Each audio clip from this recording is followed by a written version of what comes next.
focus, discipline.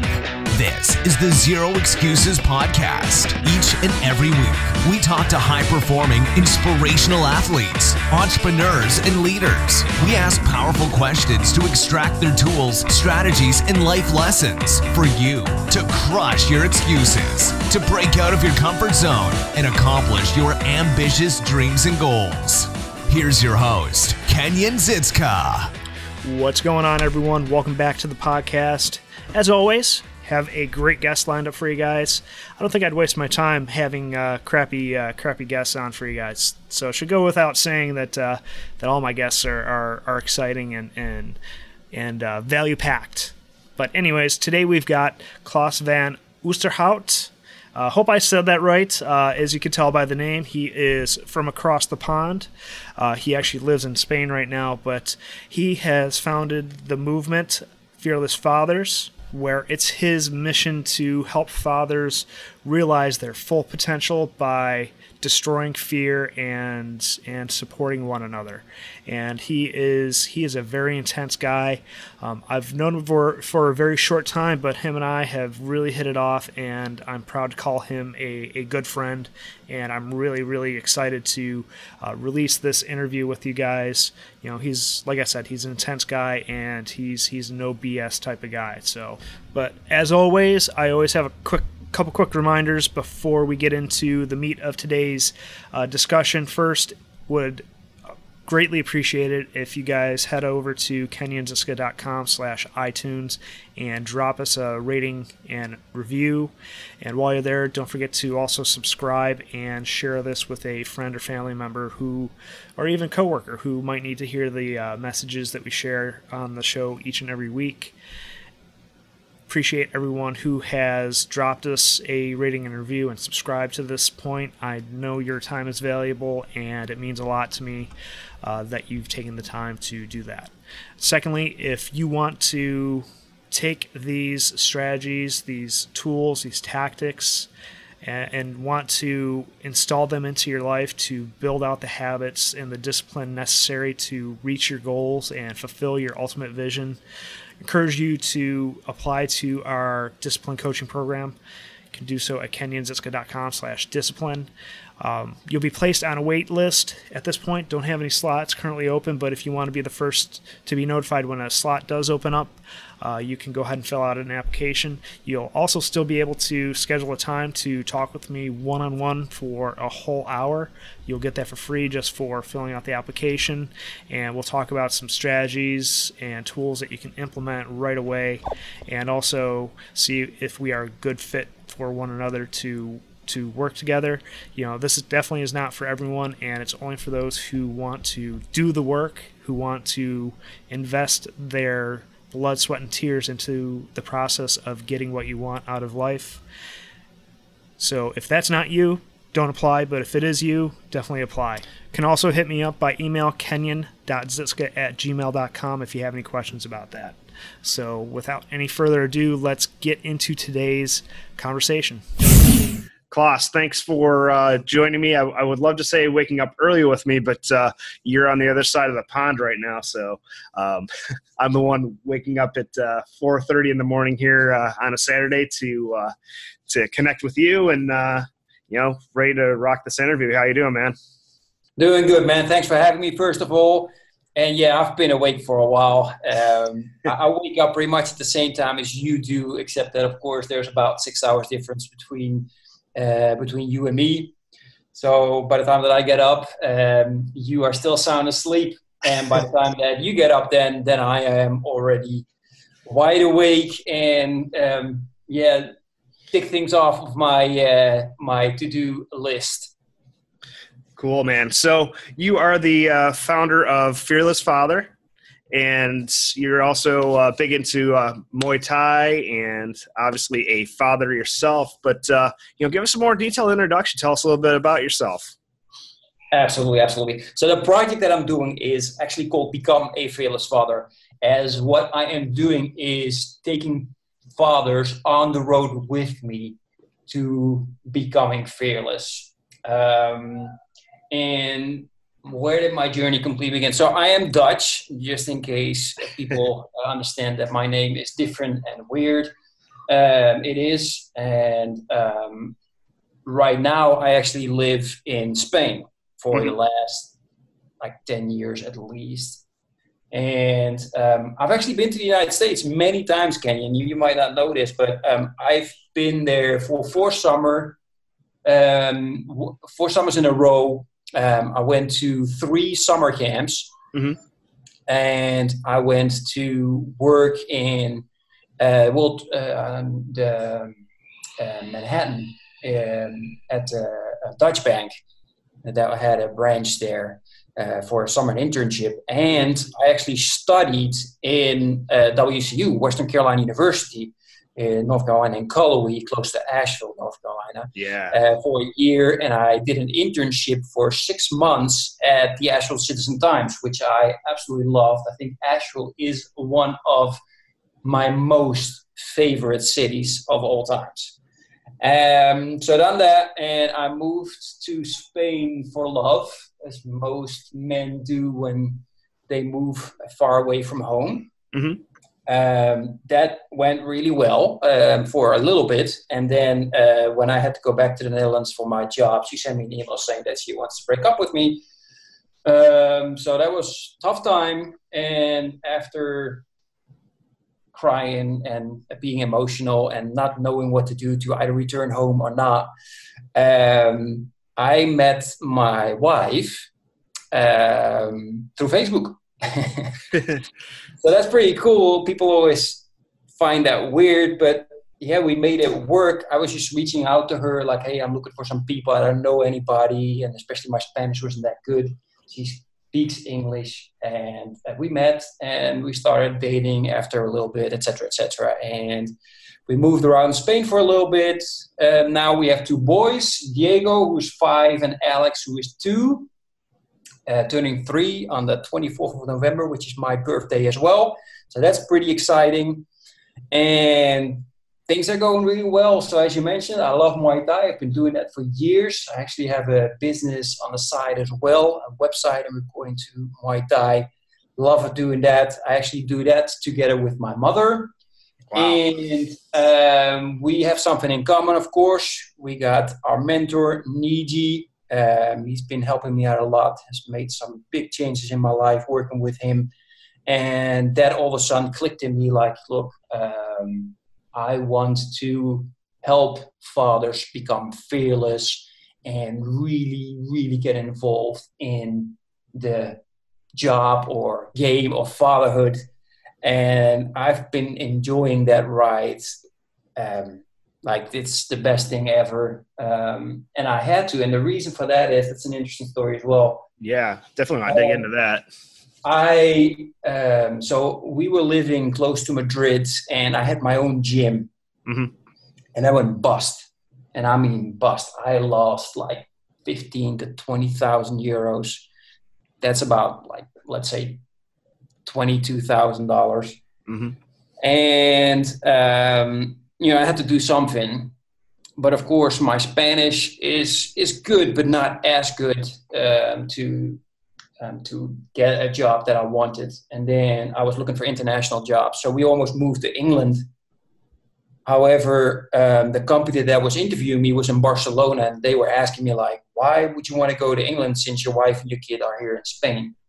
And I said, well, that's the option that I got. And they said, well, we actually have a really cool opening if you like it. I said, yeah, sure. What do I need to do? They said, well, we want to see how big your balls are. I'm like, excuse me. And I'm kind of a kidder. So I stood up and I was about to unzip. And they're like, no, we don't want to see that. I'm like, oh, okay, I apologize. I thought that's what you meant. No, we want you to go out and walk into this room. And there were 50 people on the phone, right? So this is my first interview with them, right? We want you to walk into that room and then scream as loud as you can, show me the money, from the movie with Tom Cruise. Yes. I'm like, let's do this.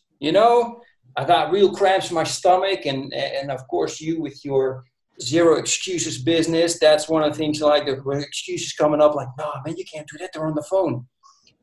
And the guys are looking at me like, dude, you got to do this today? Or I'm like, all right, let's do this. So walked in the middle of the room, started screaming at the top of my lungs, show me the money. And I went back, and they pretty much hired me on the spot. I was the first one ever in that company to actually not get placed in a calling center, but immediately went into the business of account manager, which was pretty cool. Mm-hmm. And so this was a call. This was a call center that they made you do this in. Yeah, exactly. Yeah, it was brilliant, man. It was the best interview I ever had in my life. It was so different, but it made it a lot of fun. Yeah. However, it also meant that I had to work there for 5 months without my family. Mm. So I didn't see my boy. I didn't see my wife. We spoke, of course, on Skype, but that's not the same. So I missed a lot. And I said, you know what? Never, ever again. And then I started working again like, okay, yeah, I got to find this thing out again to become an entrepreneur, and I can coordinate my own time and be in charge completely. It was fun time working there, and I even moved to a different company because they were paying even better, and it was nice to have that kind of money. But I'm loving it right now. So now we live close to Madrid again in Leganés, big city, and I get to walk my kids every single day to school. I get to pick them up every single day. I get to hang out with them in the park when they want to play with their friends. I'm in complete control of what they do and what I do, and I just love it. And I do not want to have any regret when they move out of the house saying, shit, I missed things of them growing up. So that was my change, man. 5 months without my boy, and I was like, yeah, this is not doing, and I don't want to be that person. Because you hear so many, you probably hear it as well, so many men or parents saying like, where did the time go? And, oh, you know, I missed this or I missed that, just because they were working so many hours and traveling, commuting and all that stuff. And I was like, nah, that's not going to be me. And I want to help other fathers to also be able to say like, okay, that's not going to be me, and I'm going to figure this out. Yeah, that's a real big thing when I talk to other father entrepreneurs, at least in the space you and I are working in. That seems to be the most common theme that I hear from these guys is like, hey, I just want to spend more time with my family. And you know, the other flip side of this is you're putting time into building someone else's dream instead of building your own dream. You know what I mean, man? Yeah, but that's the beauty of it. I mean, what I'm sharing is all the things that I'm already doing with my kids and my life. So I'm pretty much experimenting and see, okay, what if I tried this? What would happen? Okay, that backfired, so I can't do that again. And so now I'm going to try something else. So, and then also, of course, because I understand the fact that, you know, we are an entrepreneur for a reason. And the reason is that we want to make a huge impact and reach as many people as possible. And we're really passionate about what we do. I mean, I am a passionate father, and I'm a passionate entrepreneur, and I want to reach out as many fathers as possible. So then you have to find the balance between, okay, how much time do I spend on my business and how much time do I spend on my kids? Yeah, you get to decide that exactly for yourself. I mean, that's the beauty of entrepreneurship, and especially in the day and age that we live in too. I mean, we've got so much technology. You know, we can work as little or as much as we want. You know. Exactly, and I've learned a lot. Like since I started with Niji, but I've learned even more, as might sound silly, in the last week and a half. I joined Russell Brunson's, people that don't know me, the co-founder of ClickFunnels, 30-day challenge, and it's absolutely been amazing. And the biggest impact that has made so far is like, as entrepreneurs, we come up with the excuse of, how am I going to do it? How am I going to do this? How am I going to do that? And these guys just saying, don't focus on the how, focus on the who. If you don't know it, find somebody. Pay that person somebody and do it. And that has also freed up tons of time. So I now go to Fiverr, I pay somebody a couple of bucks, they do the work for me, and I get to spend time with my kid. I mean, that's even better. So, and that's the same with things like, editing these podcasts, building these podcasts, editing my videos, doing everything on YouTube, on Facebook. Right now, I'm in on the process of just studying. Okay, how can I find somebody that can do this for me? Because what I'm looking at is this: if I post things on Facebook, is it going to have the impact that I want? Maybe yes, maybe no. But what's going to have more impact? Well, if I have my program ready and I can actually talk to fathers either one-on-one, which is the one-on-one coaching program that I have, or in groups like the what I told you earlier, the morning and evening routine program that's coming out in a couple of weeks, that is going to have way more impact on somebody. It's more fun for me because I love to talk and I love to share people my energy, as you can tell me. I hope you can tell on a conversation. I'm a high energy person. And I've even noticed that guys like the guy that's giving us daily live webinars, the guy has even more energy than me. That made me just go, hey, I got to pick it up even more. But that's working smart. And the problem that we have often as entrepreneurs and starting entrepreneurs is we are not working smart enough. And that comes in, and then all of a sudden these excuses come in. And that's what we talked about last week as well. It's like, at what point don't you know that it's an actual excuse for not doing something that's way more important? So I'm starting to put rules in. And it's like, okay, what I'm about to do now, is that making the impact on people, on fathers' lives that I wanted to? And is that worth not spending the time with my wife and my kids? And if the answer is no, like Facebook, YouTube, etc., then I'm not doing it. And I'm finding somebody to do it for me. Like I'm building a system, I can hand it off to somebody and they can do it for me. And I spend the time with my wife and my kids. If it does, then, it's got to be done and we make consensus. So that's the way I approach it now, and it's working out really, really well.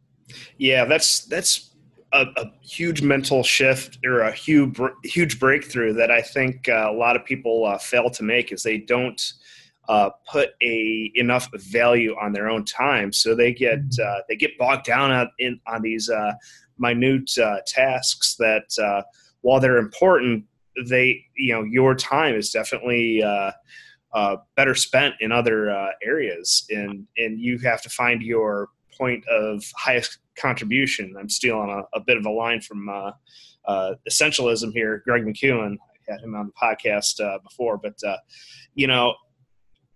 people just use that excuse like, oh man, I'm building my business, I got to work on my business, as an excuse not to spend time with their family. And you're one of the rare people, and that's why I wanted to have you on the show, is you're one of those rare people that is, going for it, but yet you still have the quality time with your family, and you're also making a huge impact on the world. So, what was the biggest, asset or resource that you used to start making this mental shift? Because as we start our businesses, I know at least it was true for me that, I just got overwhelmed really quick. And, until I started, making that mental shift that you just described, I was barely treading water here. I hear. Well, there's actually several things. So the biggest thing, because one, I still get overwhelmed, Kenyon. You know me to be always truthful. I still get overwhelmed. I used to get overwhelmed, even worse.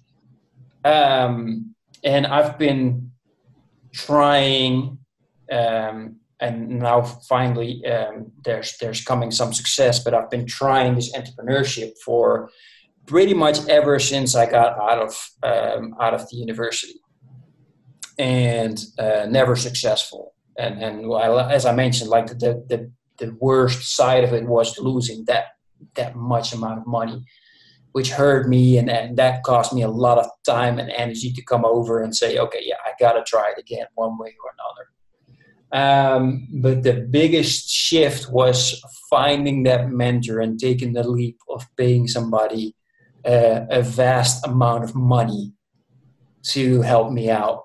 And working with Niji Sobo first on his program, Killer Instinct, and then joining him on his high performers club, as you are, that's just made all the difference, mentally and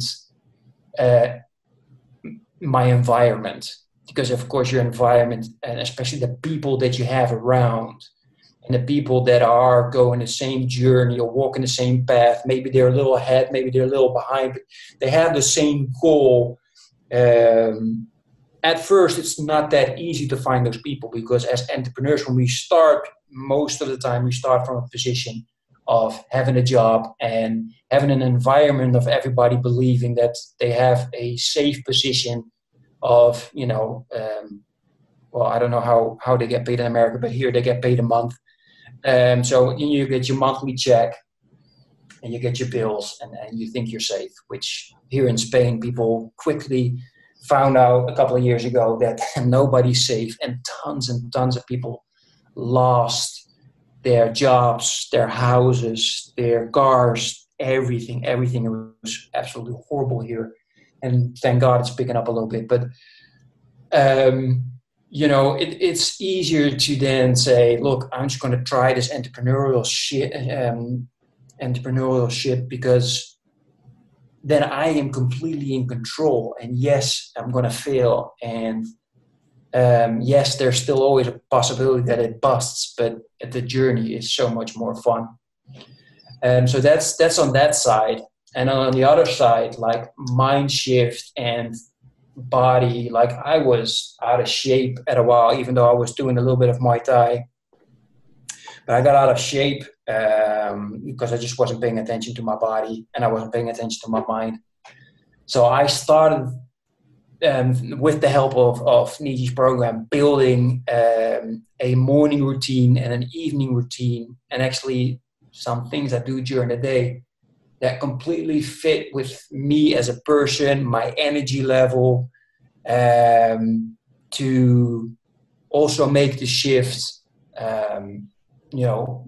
energy-wise, body-wise, physically fit.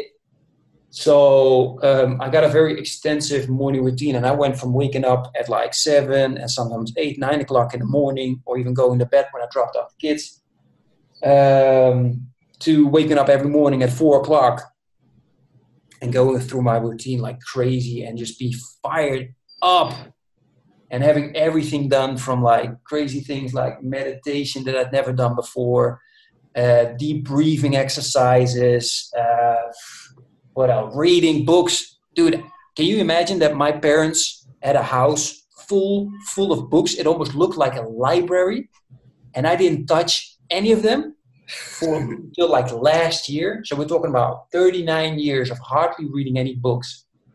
And they are flipping out, Kenyon. They are looking at me like, what? Are you reading that book? No. I'm like, yeah. And they'll come home, and they visit us often because they start living in Spain now as well. And they look at me, wow, you already bought 5 new books? That's insane. You didn't read 5 books your whole life. I'm like, yeah, but all of a sudden it just clicked. Things just started clicking. And if that happens, all I can say is, don't worry about being overwhelmed. Just keep going. Take the next step. Take the next step. Take the next step. Take the next step. You hit a wall, boom, just turn a little bit. You miss the wall, and keep taking steps. And that's been life-changing for me. And I just keep taking steps. Sometimes it's the wrong step. Sometimes there's no step, and I just fall flat on my face. Brilliant. Turn around, go up, and make more steps. Yeah, so, that's the biggest thing, is people get overwhelmed and don't do anything. I think that's the worst thing you can do, is just do something. Just get going. Yeah, but, absolutely. Doing nothing is basically walking backwards. Yeah. Not basically. Doing nothing is walking backwards, or staying behind while people like you and me and all the other friends at the High Performance Club and all the other those fearless entrepreneurs and fathers out there.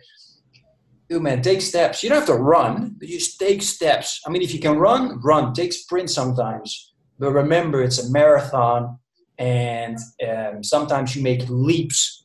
I mean, there's days that I make leaps, and I'm like, holy, wow, amazing. And sometimes, you have those days that you just keep walking and taking steps, and you just doink, there's a wall there, doink, there's a wall there, boing, there's another one.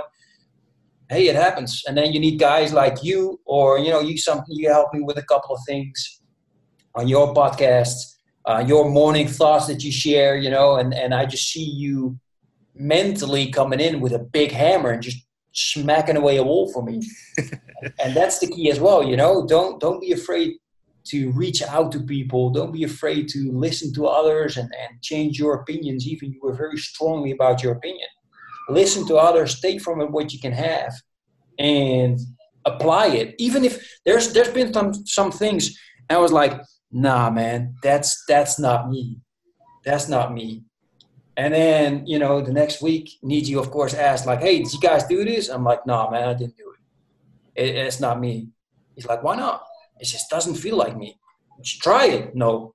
So then he's like, try it, dude. Just try and see. If it doesn't work, it doesn't work. It's not you. That's fine. But you got to try. And that's the attitude I got now. It's like, even if it feels wrong, it's like using it as an excuse. So now, man, try it. Give it a shot. It didn't work. Then at least you can say, look, man, I tried that. It didn't work. And I'm not going to do it again. And that's it, And as long as you keep doing that, all of a sudden, just things start to gel together, and you just keep moving forward, trying new things, and then exactly, okay, this is not for me, that's not for me, that's not working, this is working, that's working, and you just become stronger and stronger physically, mentally. Yeah, it's a night road to walk on, and I wish that for everybody, absolutely. Yeah, it becomes like you become like a freight train. You're an unstoppable force, and something steps in your way, you just plow right through it. At least that's how I've started to operate.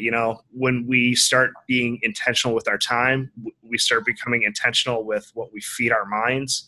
I forget who said it, but like white space on your calendar is the devil. Same thing goes for the white space in our minds. Like if we don't feed it positive things, if we don't feed it, new knowledge every single day, we're just going to be, we'll succumb to the bullshit that we find on the internet or on the TV. So it sounds like you are just, massively intentional about how you spend your time, where you place your focus. And, a lot of people out there are just focused on, these trends and the media and things like that. How have you tailored your, you mentioned your environment before. How, what massive changes have you made in your environment that have kind of lit this fire under your ass? Mm-hmm. Yeah, that's a great question, Kenyon, because the first things, of course, is I love watching movies, and I used to love playing video games. Oh, yeah. On my tablet, on my mobile phone, on my computer. It was just taking up so much time. And, especially during that course, it was like, yo, did you do your homework? I'm like, no, man, I didn't have the time. You didn't have the time? It's not about time. It's about making priorities. Yeah. So I was like, yeah, done. No more video games. Absolutely done. Sometimes I must say I do it as a little carrot. You know what I mean? So I say, okay, if I finish this, and this task, then I let myself play for a little bit. And a little bit, I mean like 15 minutes, 30 minutes. That's it. Yeah. Now watching movies, my kids love watching movies. We have tons of movies at home. My wife loves watching movies. So I try to make it into, okay, I spend time with them watching a movie instead of binging away a series and stuff like that. And just make sure that my tasks are first finished. Like the most important ones have to be done. If not, then, there's no there's no such things. I plan my social media as much as I can. So it's 5 minutes in the morning for email and social media, and then 5 minutes after my lunch break. And then most of the time 5 minutes as well when I'm done working, just to quickly check if everything goes okay. Sometimes you're on there, of course, more because of the fact that, I have a Facebook page and I'm on YouTube. And the danger of those things are there, especially with Facebook, they're so smart and they share exactly the messages for some reason that you want to watch. And then you start scrolling. And as soon as you start scrolling, you're in the trap. And before you know it, half an hour have passed. And what I've done there is I have unfollowed almost all of my friends on Facebook, all of them. And I had two reasons. One is their message. I didn't want to read their negative messages. That's the environment that we're talking about. So the positive thinking. And the other thing was I don't want to get stuck in so many messages that I just keep scrolling. Oh yeah. So that's done. So what I get now is, for example, I see your morning thought the first thing. Like, for you, morning is then for me, like right after lunch. So I'm done eating my lunch. I click on it and I see your morning thought and it gets me hyped up. That's what I want. And I don't want to sit there reading somebody say, oh, people are so stupid and they done this and that. I'm like, no, that's going to drag me down. Why would I put myself in that position? In the end, it's my responsibility to make sure that I stay up. So YouTube, same thing. I use YouTube. I make playlists. I get them ready. I got all my favorite motivational speeches for in the morning. I got my favorite songs and everything. And even because of course it happens that I get sucked in and, something happens, you emotionally get knocked down. And I have days that I'm like the whole day just watching a movie, watching movies. And that's because you got knocked down. So I got playlists and as Nietzsche calls that, playbook ready. Like if this happens and that gets knocked down, then I gotta play that playlist to get me back up, or I gotta listen to that motivational speech because it's exactly talking about the topic that just happened and it will get me out of it. And that's something that's going to cost you a little bit of time in the beginning to figure that out, how that works, and to analyze yourself, like how do I respond, what happens, etc. But once you got that figured out and you got the solution for what happens, because something's going to pop off. You know that just as much as I do. I mean, whatever you're doing, something's always going to pop off. I mean, you can have the best days ever. There's bound to be a negative day in there. And then those are the most important days to know exactly, okay, what do I need to do? Yeah. So what you're describing here, it sounds to me like this is kind of the early beginnings of the recipe to becoming a fearless father. You know, you really have to prime your mind. You have to feed your mind positive thoughts. And, you know, people out there listening right now might be thinking to themselves, you know, yeah, this all sounds good, but this sounds up in the clouds, sounds all woo-woo bullshit, meditation, positivity. You know, what would you say to someone, you know, maybe a naysayer, someone who's a skeptic of, you know, some of these things that you and I do as part of our daily routines? Mm-hmm. Yeah, that's a good question. I haven't had many naysayers yet, but they'll probably come soon enough. I've actually had some people unfollow me because I'm too positive on Facebook. Well, good. I'd say you're doing a great job then. But yeah, there's always going to be the naysayers. So first of all, as I mentioned, I try to stay away from them. So I'm actually, as soon as somebody comes in with something negative, I'll be the first one to just block them on Facebook. I'm harsh like that. It's for me. People that want to listen to me and enjoy what I'm doing and see the benefit, by all means. People that don't, you know, and they're so stuck in their own ways, I'm sorry for you. You don't have to listen to what I say. Absolutely not. If it helps you, great. If there's something that you think, I don't like that, great too. Just like me, I've listened to people and I still listen to people and I'm like, what? Nah, that doesn't work at all. but I try it. So the only thing I can say is try it. And you don't have to do everything. Like, I didn't start right away. Like, my meditation at the moment is almost 25 minutes in the morning, and I'm at 5 minutes in the evening. Mm-hmm. And that's a lot. Like, when I started off with 3 minutes.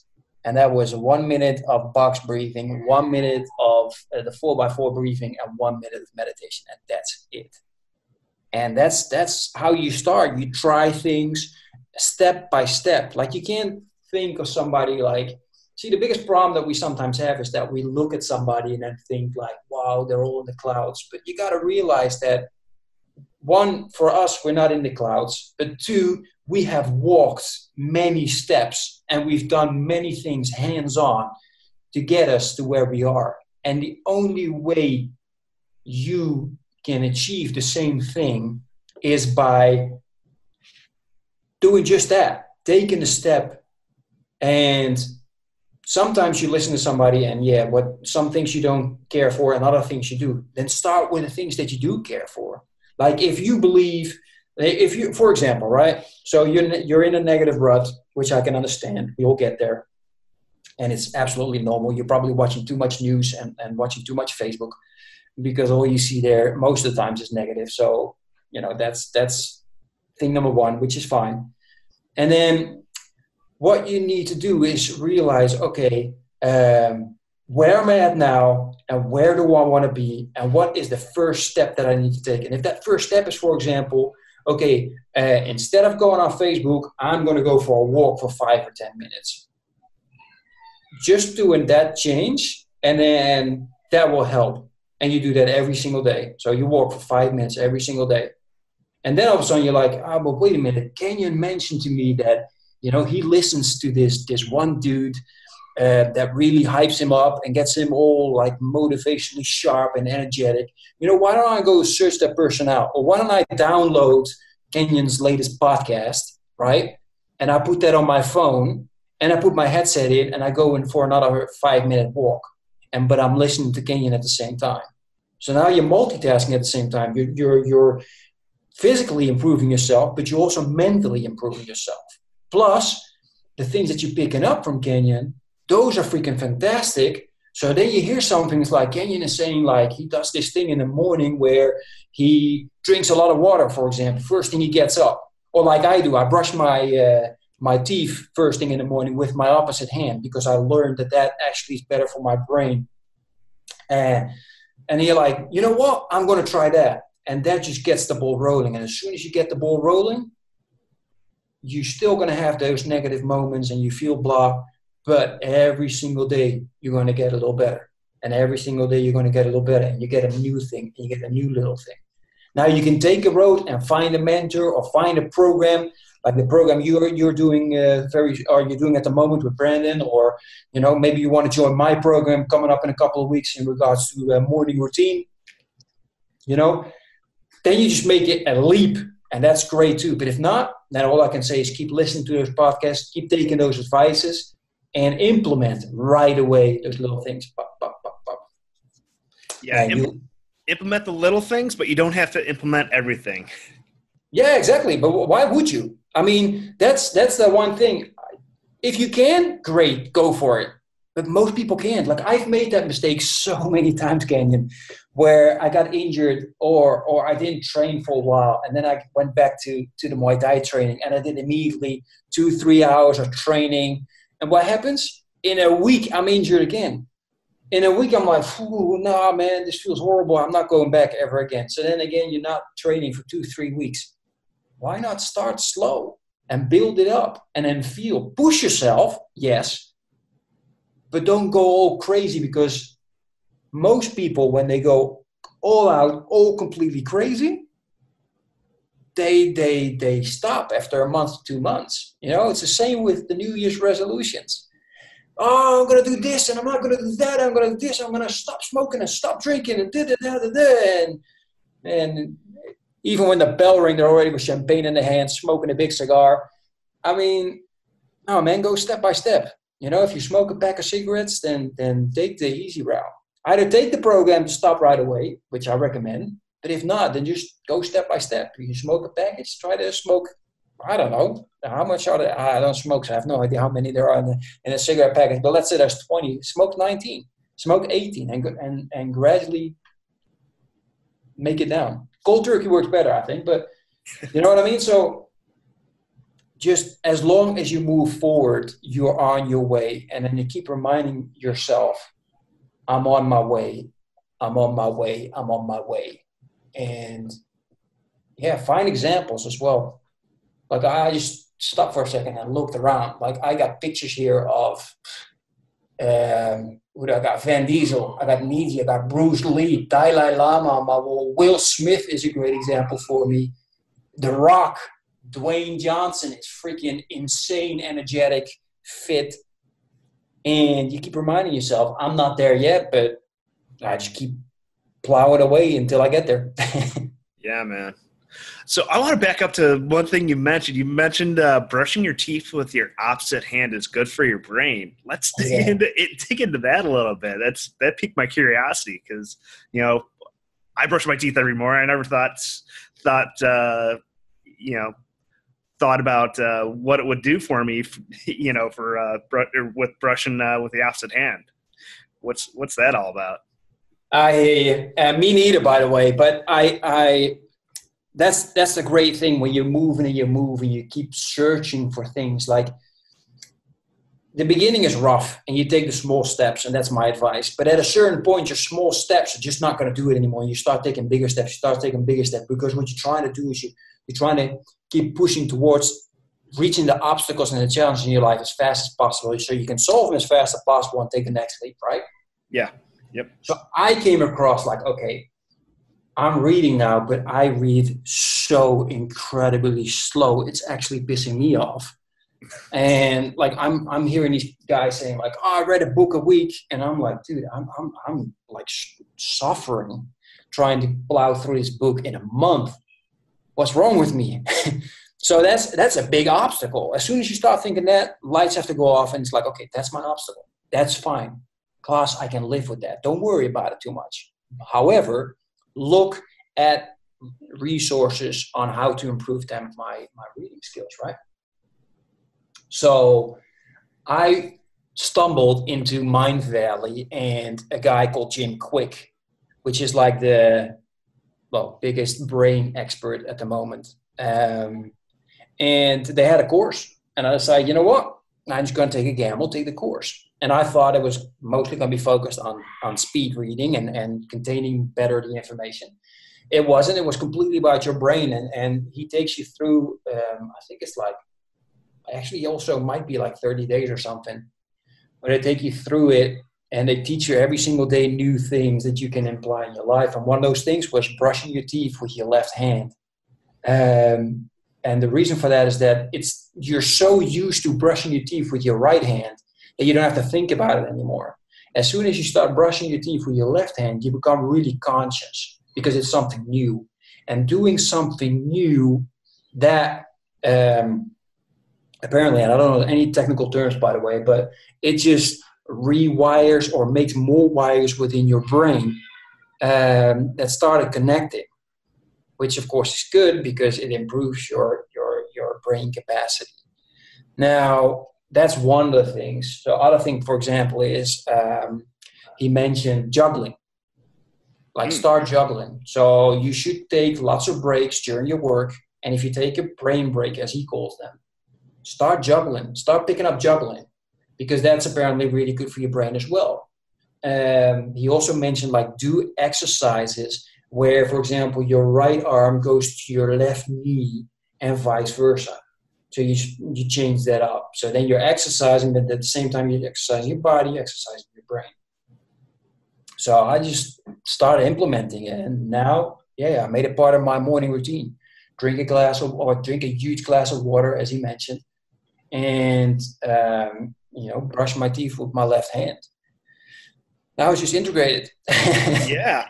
Well, it's interesting because I noticed, people think of these like, oh, brushing your teeth, like how could that like possibly be good for your brain? But like I noticed the very same thing with my daughter. She's 3.5. I don't know if I mentioned that to you, but she broke her arm earlier this year, her right arm, and she was becoming right dominant, and she couldn't use her hand, or use that particular side. So she started doing a lot of stuff with her left hand for about I think it was about 4 or 6 weeks. It was just a soft cast, it wasn't a big break, but now she looks like she's ambidextrous all of a sudden, because those connections were so pliable as a child. We kind of lose that.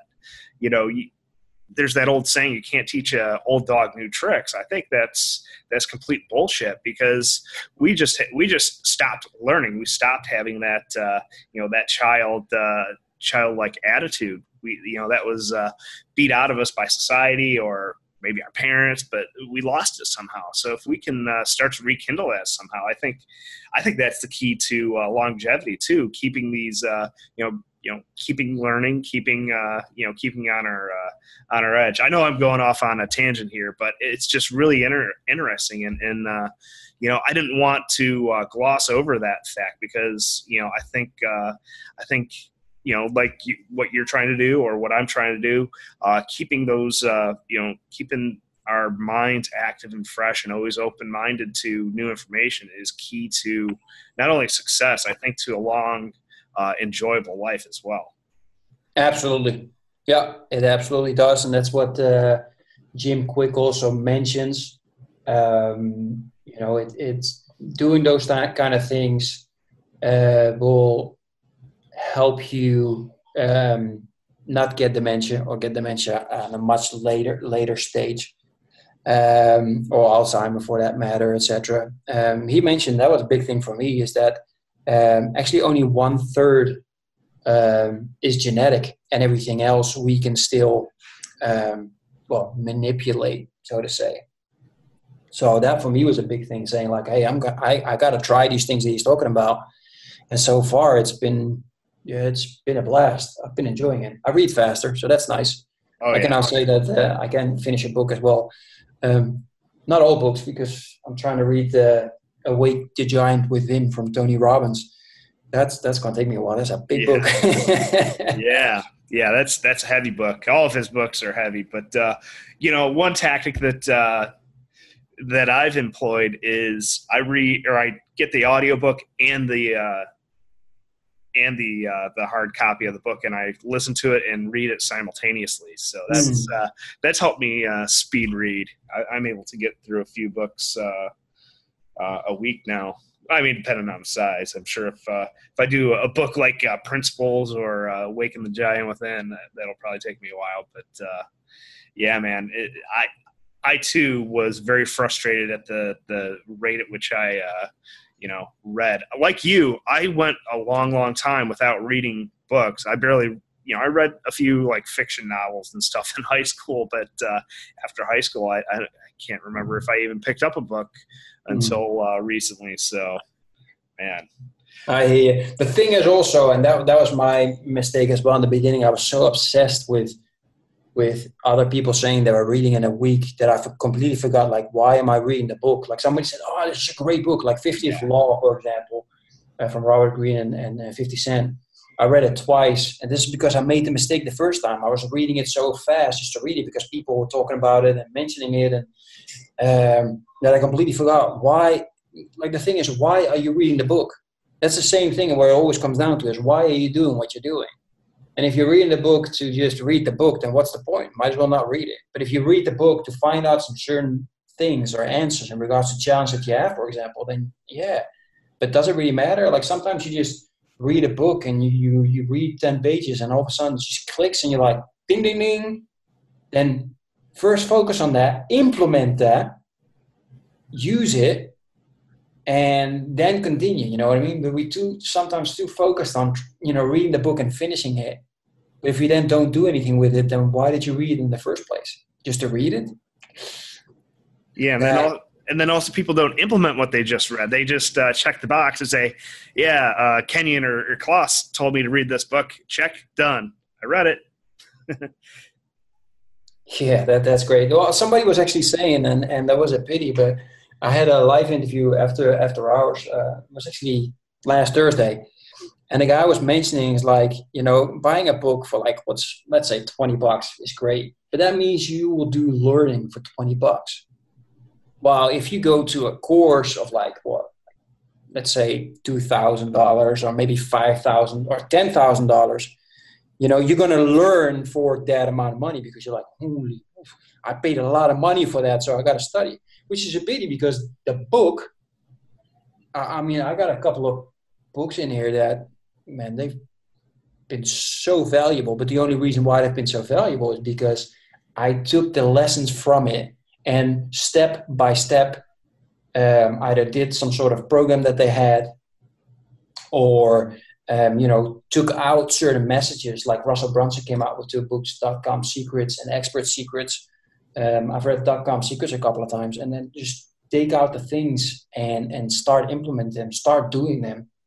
That made the biggest change. And that made me also say like, okay, yeah, there's some books that I'm not reading for months that I'm fine with, because it's like every single chapter that you read, there's like a golden nugget there that has to be first implemented and used. If not, what's the point of looking for gold if you're not going to do anything with it? Yeah, that's so important with anything, whether it's a course or a book that you read. One of the things that I've started to do, and I actually need to update my my evening routine, is like, hey, what did I learn today, and what specifically am I going to implement from the book or books that I am currently reading.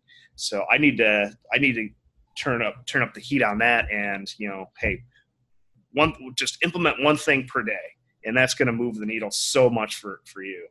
And I'm in a real estate seminar this weekend, and I had this very conversation with some of the folks that I was sitting around, because some of these guys were brand new, like this is their first experience with it. So I was just telling them, hey, what I'm doing after every session is just sitting down, and they're about an hour long, and I'm like, okay, I'm going to pick one thing I'm going to implement right away, and then maybe start a list of 2 or 3 things that I'll implement maybe down the road. So it's just being very intentional with the information that you consume too. And another thing that I want to point out to the audience here is that the value that you place on whether it's a course or a book, you look at it as $20, but if you spend maybe $200 or $2,000 on some sort of course, you're more likely to implement the information that you learn from that higher price point, because you have more skin in the game. There's been times, I don't know if you've had this experience, but there's been some times I've given away some free information to people, spent giving them some of my time for free, and help them strategize and figure out some tactics, and they never do anything with it. But people that I've actually charged money for have been the more successful people. And same thing with me. Like, there's been a lot of stuff that I've consumed for free that I've never implemented, but things that I've paid a high price for, I've really implemented hardcore in my life. I don't know if you've had the same experience or not. Absolutely. Yeah, and it's a pity because sometimes the free information that we get is really good. Like, we actually, if you want, you could find everything online, and we just don't do that. Which is also fine because that takes time. I wouldn't have any idea where to find, for example, the information that I can find in the books step by step. So it's a pity, but that's the way it works. And if we are conscious of that and we make a conscious effort, we could even, make sure that the information that we get for free turns into something that was actually worth like maybe $1,000 or $2,000. But that's all up to us. And that's all about, taking the responsibility for yourself and knowing clearly on what is it that I want to achieve and why. So, and if you're at that point, and then of course the value, because all these guys that deliver the value, they also realize that, that's what it's worth and that's what you should pay. But then all of a sudden the value that you get from a $20 book might just be just as much as the value that you get from like a $500 or $1,000 course, as long as you apply yourself towards getting the golden nuggets out of it. Absolutely, man. Well, man, I can't believe it's been close to an hour already. I just want to, say thanks for joining us here today, but definitely want to leave you some time here to chat about how folks can get in touch with you. I know you've got a podcast getting ready to drop here, so tell us about everything you got going on here in the future and how we can get in touch with you. Absolutely.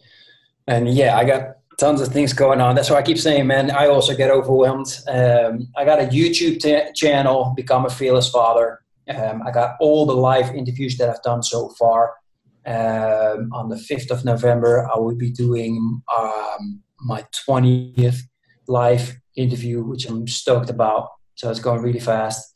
And then next week, I also will be starting to launch my own content on YouTube, and then also actually move into the whole iTunes podcast, audio only.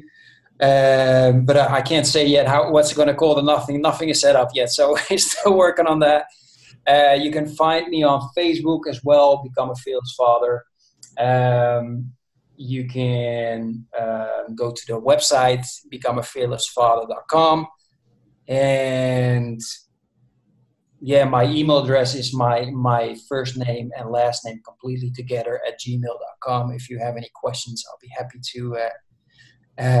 to talk and chat with you. No problem. And yeah, I think that's it. Well, man, I'll definitely drop all the links in the show notes and make it easy and for people to have no excuse not to get in touch with you if this is resonating with you guys, or if you just want to start a simple conversation with Klaas, you can do that too. But Klaas, as we wind things down here, what is your definition of a fearless father? A fearless father, wow, of course. A fearless father is a man that is completely there for his kids no matter what. Another aspect that's very important, and I want to stress this out, is that a fearless father is an entrepreneur. And the reason for that is that making an impact in this world and showing your kids how to is so important. And the only way you can do that is, one, by doing it yourself. So a fearless father has to be the number one inspiration and example to his kids. And then teaching what he learns to his kids. And then teaching his kids to make a big impact on their environment as well. How small that is, of course, at the beginning. And I love to see how my oldest one is really growing into that, the way he is with all his fellow students, helping them, hugging them, and when they need it. That's absolutely awesome. A fearless father is a guy that is fit, physically fit, has high energy, and is a guy that keeps just searching for the obstacles, his own and those of his children, to one, his own, just smash them away as crazy and fast as he can, and for his kids to teach them how to do this. So not take them away for his kids, but to actually teach them how to do it. And another aspect that's very important for me is that a fearless father treats his wife like the most special person that she is. And I know there's fathers out there that are struggling with this. I am blessed. I have had my moments of struggle with my wife, but I'm absolutely blessed with my wife. I'm so lucky. She's absolutely amazing. And we have to keep realizing and not fall into the trap of, just thinking that she's always going to be there and that it's okay if we don't spend the attention or give her our time. to really be with her and show her that, you know, she is that special one for us. So yeah, that for me is of course a very large explanation of a fearless father. But it's as a father, you have very many aspects. You have yourself, your kids, and your wife, and then of course your impact that you try and deliver in the world. Awesome, man. Well, that's why I've really enjoyed connecting with you, and you know, I just gravitated towards you because I pretty much agree with everything that you said. I think as fathers, we definitely have to be fearless. There's a lot of things that come up. There's a lot, you know, whether it's you know, sickness or an injury with your kids, or you know, bills we have to pay. Like we can't just sit there and cower and pretend that you know, it's all sunshine and rainbows all the time. We just have to get after it. We have to make all these things happen. And man, I just love your message. I love what you're doing, and you know, keep it up, man. Love connecting with you. And you know, as we wind things down, are there any you know, last second nuggets you want to drop on us? Anything we might not have covered here? I mean, more nuggets. Great question. No, I'm putting you on the spot here, but yeah, that's fine. What I'm thinking of, yeah, we already talked about everything. Like your environment is the most important thing, and yeah, you need to, as a father, you need to find the balance between being there for your kids, but not hovering over them, protecting them, and doing everything for them. Like that, they need to learn as much as possible on their own, because that's the fastest way for them to learn. And we also have to realize that as a human being, as an entrepreneur, as a father, as a husband, we will most definitely make mistakes, humongous mistakes. And the reason for that is that we are just human. We are men. I sometimes have the feeling that men either admit more that they make mistakes or actually make more mistakes than women do. And that's okay. Just own the mistake that you make, become responsible, and do whatever is necessary to rectify the mistake. And that means for me, for example, you know, we're all human, and sometimes you just can't take it anymore, and something happens and you yell at your kid for something absolutely stupid, like, I don't know, spilling chocolate milk on their shirt, right? And you're like, why? No, you're kidding me. It's a clean shirt. We got to leave to see your grandma. What? All right, take a deep breath and relax, and it's okay. You yelled, no problem. Don't beat yourself up. Just as soon as everybody's gone, take your son, your daughter separate and explain, look, daddy sometimes loses his shit. And if you don't want to curse, which is fine too, which is another subject, but that's fine too, then just, you know, daddy sometimes goes bananas. And I apologize now for what I just said. Daddy should have reacted way better. And I'm going to promise you, I'm going to work on that. But that's the whole process. And that's what makes somebody becoming a fearless father, is accepting that and find those challenges and then work on that. Like for me, I had so much trouble with patience. Like in the beginning, I was yelling and screaming and going crazy. And I was realizing all of a sudden, like, okay, this is not working. And that's a challenge. Good. Find that challenge. And then find out, what are other people doing? Well, what are other people doing? Well, they're meditating. Good. I'm going to try that. For me, it works. Meditating. Look, and then find your way. Some people like it. Voodoo, hoodoo, in the clouds, meditation. Great. I like it simple. I like a simple audio meditation that I follow, and it works for me. Great. Find what works for you and do that. And keep doing that, and everything that doesn't, discard it, and everything that you come across, find it and go for it. And I think one of the things that I was forgetting that I want to, but it's so important, have fun. Make sure you laugh, have tons of fun. I want to share this one. Let me share this one and I'll quit, because I go on rants too and I love talking. Oh yeah, I love it, man. I was on a live interview with Owen Hemseth. For the people that don't know him, look him up. The guy is so inspirational. He overcame cancer. The guy is delivering impact in the world on YouTube, video marketing on for fathers. It's absolutely truly amazing. And I was blessed to have him on my live show as well. And he was mentioning that they went on a trip. And I have the video just of that trip. So if you want to actually hear the story, by all means, it's funny as hell. And he's a really great storyteller. But what it came down to was that he sat with his wife. So they have 3 kids, I believe, if not 4. So they have a full house. And he was mentioning like, okay, we made an agreement before we went on vacation saying, okay, stuff is going to pop off. But if it does, we immediately going to ask the question, are we going to laugh about this in a month or so? And if the answer is yes, then why not laugh now? And that's exactly what they did. And he mentioned that, like, you know, you can have a great vacation for a week or 2 weeks, and then the last day something happens. And when people ask, like, hey, Kenyon, how's your holiday? It was horrible. It was absolutely a disaster. And you forget the 13 days before that you absolutely connected with your daughter and your wife and the people around you. And it's like, why? And then a month later, you're actually like, man, actually, that was kind of stupid and funny what happened. You know, shit happens. So I try to live by that rule now as well. And it's saved my ass a couple of times in horrible situations.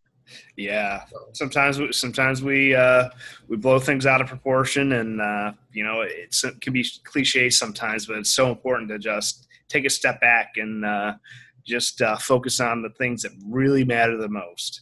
So I love that, man. So all right, man. Well, thanks again for joining us, and man, we'll have to do a part 2 here soon, because we're just rolling like a freight train here, man. Whenever you want. Thank you so much for inviting me. It was my first actual podcast that I got invited to, so I really feel blessed that was with you. And whenever you want, man, I'm ready. We can talk about certain subjects, whatever you feel like. I am down for it. As you know, I love your message. I love what your mission and what you're trying to do. And our live interview, when you're actually mentioning, like, you know, you should use your excuses as a red line to walk towards, but the excuses come up to that just struck something with me. Is like, you know, lights went off, like, man, it sounds so simple all of a sudden to just do that. Yeah. So that's what I've been trying to do. And that was the reason why, like, I had so many excuses coming up when you invited me. Yeah. I was like, no, I can't do that yet. I don't have this finished yet, and I don't have a microphone, and I don't have this. And I'm like, ding, ding, ding, ding, ding. That means that's exactly what I have to do. So I thank you for that. And I hope you continue with this for a long time. I hope people pick up on it and join you, because people can learn so much from you and make huge next steps in their lives. So thanks, man. I appreciate it. Yeah, no worries. And thank you for those words too, man. No problem, man. Alrighty. Well, let's wrap it up here, and we'll talk again soon. Sounds great, man. Thank you for tuning in to the Zero Excuses podcast. Join the conversation at kenyonzitska.com in our Facebook group. And don't forget to rate and subscribe to our show. We'll talk to you next week. And always remember, results, not excuses.